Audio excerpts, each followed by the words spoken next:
Hello नमस्कार संस्कृत। आज हम आप सबों के लिए लेकर के आए हैं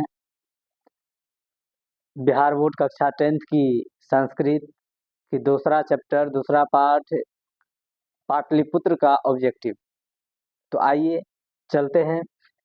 एशिया, पहला प्रश्न है, एशिया महादेश का सबसे बड़ा सेतु कौन है? एशिया महादेश का सबसे बड़ा सेतु कौन है? इसका राइट आंसर क्या होगा बताइए। इसका राइट आंसर क्या होगा? इसका राइट आंसर हो जाएगा एशिया महादेश का सबसे बड़ा सेतु गांधी सेतु। क्या हो जाएगा? गांधी सेतु। क्या हो जाएगा? गांधी सेतु। अगला प्रश्न है,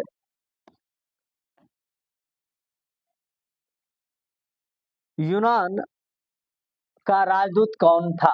यूनान का राजदूत कौन था? इसका राइट आंसर होगा, क्या होगा? इसका राइट आंसर हो जाएगा option A, Megasthenes. Option A, Megasthenes. अगला प्रश्न है,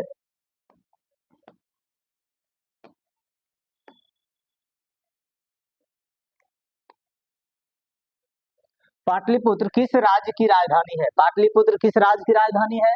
बिहार, उत्तर प्रदेश, मध्य प्रदेश और ऑप्शन डी आंध्र प्रदेश। तो बताइए आप लोग, इसका राइट आंसर क्या होगा? इसका राइट आंसर हो जाएगा option A, Bihar. Option A, Bihar. अगला प्रश्न है,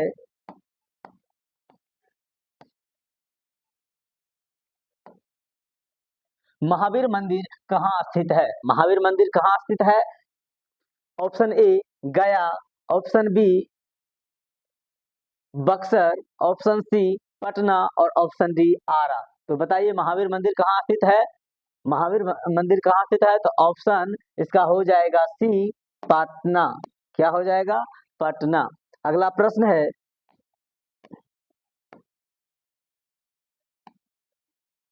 नगर की पालिका देवी कौन है? नगर की पालिका देवी कौन है?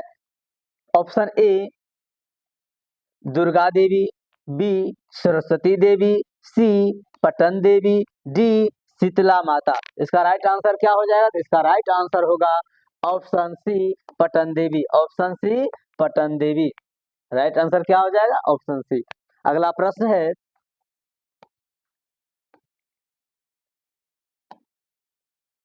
कौमुदी महोत्सव कहाँ मनाया जाता था? कौमुदी महोत्सव कहाँ मनाया जाता था? Option A, Vaishali. बी, गया में। सी, पाटलिपुत्र में। डी, मुजफ्फरनगर में। तो बताइए इसका राइट आंसर क्या हो जाएगा? तो इसका राइट आंसर होगा ऑप्शन सी, पाटलिपुत्र में। अगला प्रश्न है,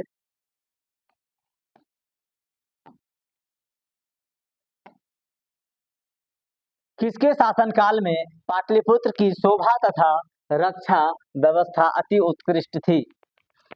किसके शासनकाल में? तो बताइए इसका राइट आंसर क्या हो जाएगा? अशोक। बी, चंद्रगुप्त मौर्य। सी, बुद्ध और डी, समुद्रगुप्त। तो बताइए इसका राइट आंसर क्या होगा? इसका राइट आंसर हो जाएगा चंद्रगुप्त मौर्य। क्या हो जाएगा? चंद्रगुप्त मौर्य हो जाएगा। अगला प्रश्न है,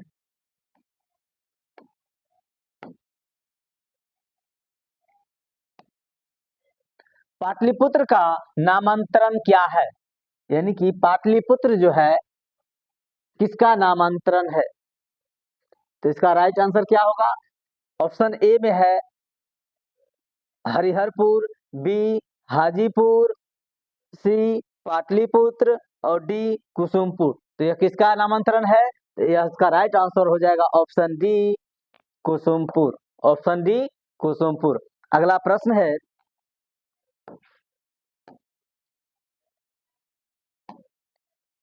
कुटनी मताख या कुटनीमता, इसका पूरा नाम है कुटनी मताख्यम। क्या है?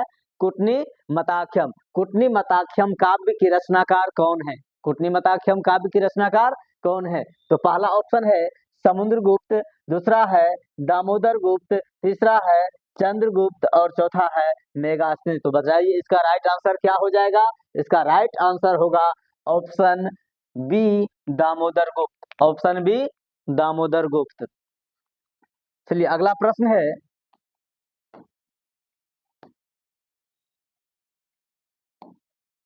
चंद्रगुप्त किस वंश का संस्थापक था? चंद्रगुप्त मौर्य जो है किस गुप्त का या किस वंश का संस्थापक था? तो ऑप्शन ए है मौर्य, बी मुगल वंश, सी परमार वंश और डी कोई नहीं। तो बताइए इसका राइट आंसर क्या हो जाएगा। चंद्रगुप्त जो है मौर्य, वह मौर्य वंश के संस्थापक थे। किस वंश के थे? मौर्य वंश के संस्थापक थे। किस वंश के संस्थापक थे? मौर्य वंश के संस्थापक थे।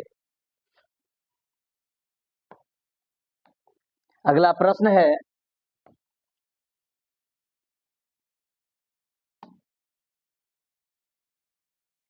सिखों के 10वें गुरु कौन थे? सिखों के 10वें गुरु कौन थे? अब बताइए, option A Guru Govind Singh, B Arjun देव, सी परमार वंश और डी गुरु नानक। तो बताइए इसका राइट आंसर क्या होगा। सिखों के 10वें गुरु कौन थे? तो इसका राइट आंसर हो जाएगा गुरु गोविंद सिंह। क्या होगा? गुरु गोविंद सिंह। राइट आंसर है गुरु गोविंद सिंह। अगला प्रश्न है,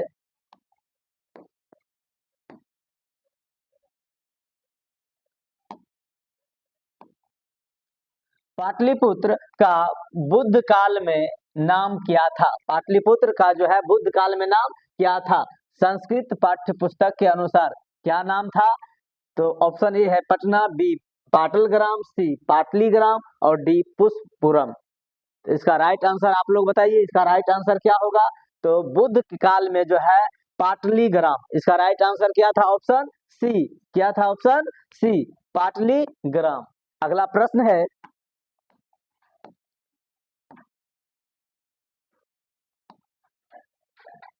पटना के किस दिशा में गंगा नदी प्रवाहित होती है? पटना के किस दिशा में गंगा नदी प्रवाहित होती है?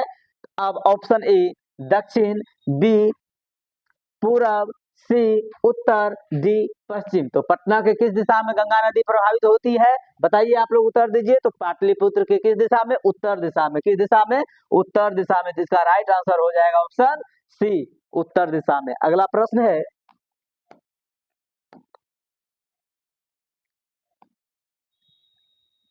किस काल में पटना का नाम पाटलीग्राम था? किस काल में पटना का नाम पाटलीग्राम था? ऑप्शन ए बुद्ध के काल में, बी महावीर के काल में, सी अशोक के काल में, डी इनमें से कोई नहीं। तो बताइए इसका राइट आंसर क्या हो जाएगा।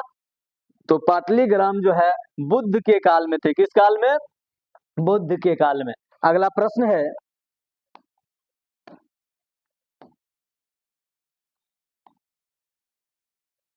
गोलघर कहाँ अवस्थित है? गोलघर कहाँ अवस्थित है? तो बताइए, पटना, गया, नवादा, बक्सर। तो बताइए आप लोग इसका राइट आंसर क्या हो जाएगा। बताइए गोलघर कहाँ अवस्थित है? तो गोलघर पटना में अवस्थित है। तो इसका राइट आंसर हो जाएगा पटना। अगला प्रश्न है,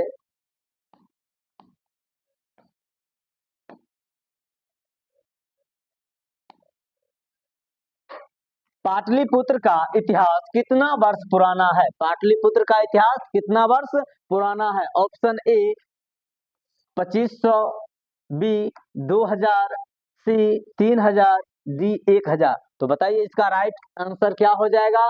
तो पाटलिपुत्र का इतिहास 2500 वर्ष पुराना है। कितना वर्ष? 2500 वर्ष पुराना है। इसका राइट आंसर ऑप्शन ए हो जाएगा।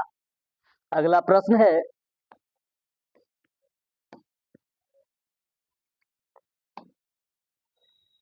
किस काल में पटना नाम प्रसिद्ध हुआ? किस काल में पटना नाम प्रसिद्ध हुआ? ऑप्शन ए प्राचीन काल, बी मध्यकाल, सी आधुनिक काल, डी इनमें से कोई नहीं। तो बताइए इसका राइट आंसर क्या हो जाएगा। तो पटना नाम प्रसिद्ध हुआ मध्यकाल में। किस काल में हुआ था? मध्यकाल में। Option B right answer. अगला प्रश्न है,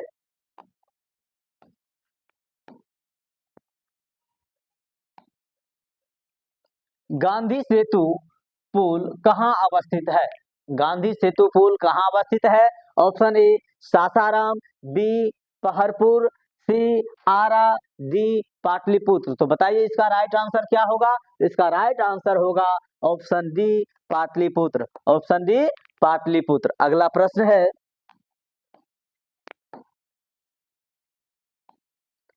पटना शब्द की किस शब्द से उत्पत्ति हुई है? पटना शब्द की उत्पत्ति किस शब्द से हुई है? पहला पतनात, बी ऑप्शन पतनात, सी पतनात, डी पश्चिम। तो बताइए इसका राइट आंसर क्या हो जाएगा, बताइए इसका राइट आंसर। तो इसका राइट आंसर हो जाएगा ऑप्शन सी पतनात। अगला प्रश्न है,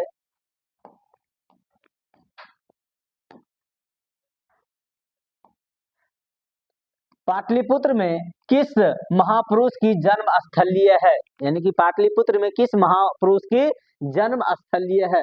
ऑप्शन ए गुरु नानक, बी महावीर, सी गुरु गोविंद सिंह, डी गौतम बुद्ध। तो बताइए इसका राइट आंसर क्या हो जाएगा। पटना जो है ऑप्शन सी गुरु गोविंद सिंह का जन्म स्थान है। किसका है, गुरु गोविंद सिंह का जन्म स्थान है। अगला प्रश्न है,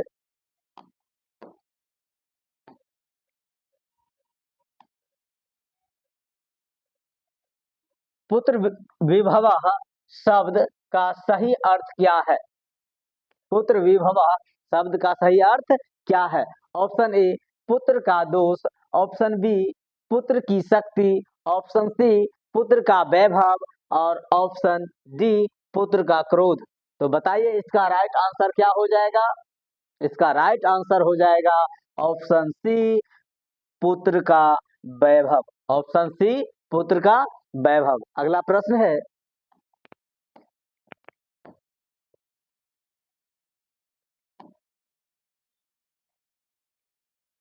इस पाठ का मुख्य विषय क्या है। इस पाठ का मुख्य विषय क्या है। ऑप्शन ए धन की महिमा, बी पुत्र के गुण, सी पुत्र का महत्व, डी युद्ध का वर्णन। तो बताइए इसका राइट आंसर क्या हो जाएगा। इसका राइट आंसर होगा पुत्र का महत्व। पुत्र का महत्व क्या हो जाएगा राइट आंसर, पुत्र का महत्व हो जाएगा। अगला प्रश्न है,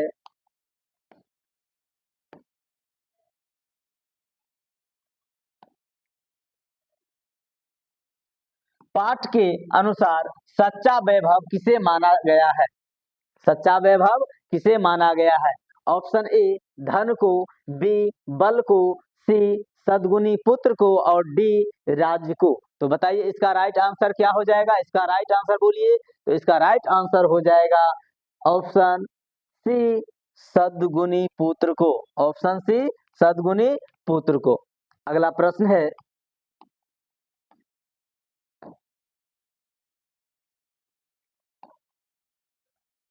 पुत्र शब्द किस लिंग में है। पुत्र शब्द किस लिंग में है।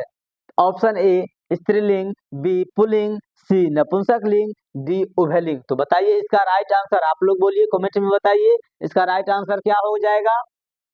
बताइए इसका राइट आंसर कमेंट में दीजिए आप लोग। तो इसका राइट आंसर क्या हो जाएगा, पुत्र। जब भी पुत्र है ये इसमें क्या हो जाएगा, पुल्लिंग हो जाएगा। पुत्र क्या है, पुल्लिंग है, इसलिए ऑप्शन बी राइट आंसर है। अगला प्रश्न है,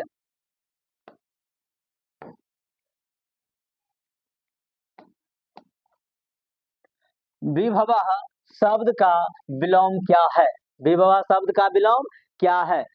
तो ऑप्शन ए ऐश्वर्यम, बी समृद्धि, सी दरिद्रम और डी संपत्ति। तो बताइए इसका राइट आंसर क्या हो जाएगा। बताइए इसका विभव का आंसर हो जाएगा ऑप्शन सी, क्या होगा ऑप्शन सी दारिद्रम, सी इज राइट आंसर। अगला प्रश्न है,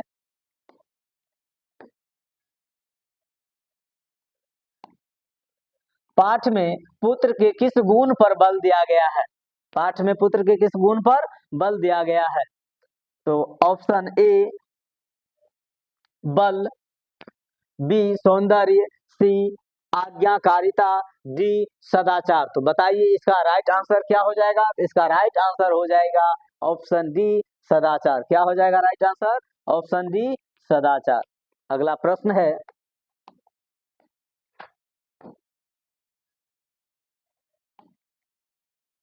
सदाचार शब्द का सही अर्थ है। ऑप्शन ए बुरा आचरण, ऑप्शन बी अच्छा व्यवहार, ऑप्शन सी कठोरता और डी छल। तो बताइए इसका राइट आंसर क्या हो जाएगा। बताइए सदाचार का क्या हो जाएगा, अच्छा व्यवहार, ऑप्शन बी। सदाचार का अर्थ होता है अच्छा व्यवहार या सद या अच्छा आचरण। अगला प्रश्न है,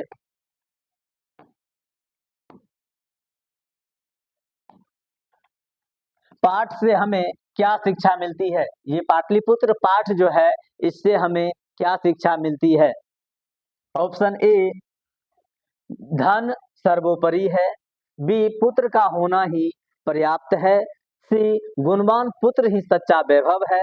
डी, शक्ति का प्रदर्शन आवश्यक है। तो बताइए इसका राइट आंसर क्या हो जाएगा? इसका राइट आंसर होगा ऑप्शन सी, गुणवान पुत्र ही सच्चा वैभव है। अगला प्रश्न है,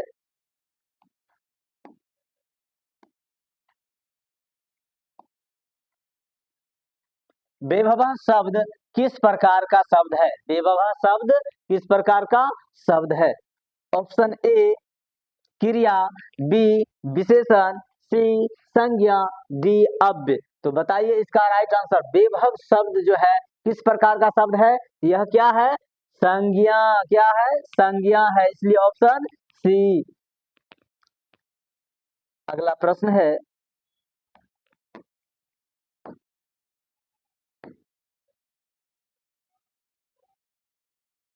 और यह लास्ट प्रश्न है, यह पाठ किस प्रकार की शिक्षा देता है? यह पाठ किस प्रकार की शिक्षा देता है? तो बताइए। ऑप्शन ए, शारीरिक। बी, नैतिक। सी, राजनीतिक। डी, आर्थिक। तो बताइए यह पाठ जो है किस प्रकार की शिक्षा देती है? यह शिक्षा देती है नैतिकता की। किसकी? नैतिकता की। इसलिए इसका राइट आंसर बी हो जाएगा। यह पाठ नैतिकता की शिक्षा देती है। तो चलिए आज की क्लास यहीं समाप्त की जाती है। आप लोगों के लिए पुनः अगले क्लास चलेगी और अगला पाठ का ऑब्जेक्टिव लेके कल आएंगे।